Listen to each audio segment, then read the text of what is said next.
negeri yang damai. Kementerian Agama Republik Indonesia ikhlas beramal jadi semboyan, layani umat membangun bangsa. Ikhlas beramal jadi semboyan, layani umat membangun bangsa.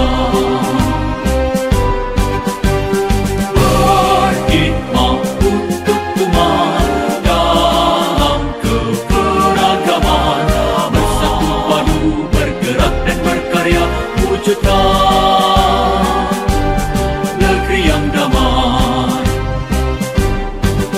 Berkhidmat untuk umat, membina, membimbing dan mendidik, wujudkan masyarakat taat beragama, wujudkan masyarakat sejahtera lahir dan batin.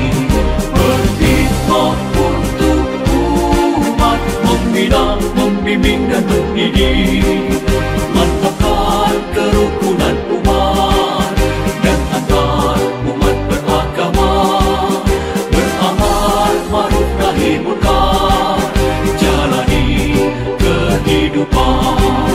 Khidmat untuk umat, untuk perdamaian, untuk Indonesia Jaya.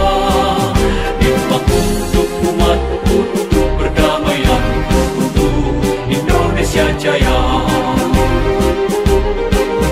Berkhidmat untuk umat, membina, membimbing dan mendidik, wujudkan masyarakat taat beragama, wujudkan masyarakat sejahtera lahir dan batin. Berkhidmat untuk umat, membina, membimbing dan mendidik, mantapkan kerukunan umat dan antar umat beragama, beramal ma'ruf nahi munkar, jalani kehidupan. Khidmat untuk umat, untuk perdamaian, untuk Indonesia Jaya. Khidmat untuk umat, untuk perdamaian, untuk Indonesia Jaya. Indonesia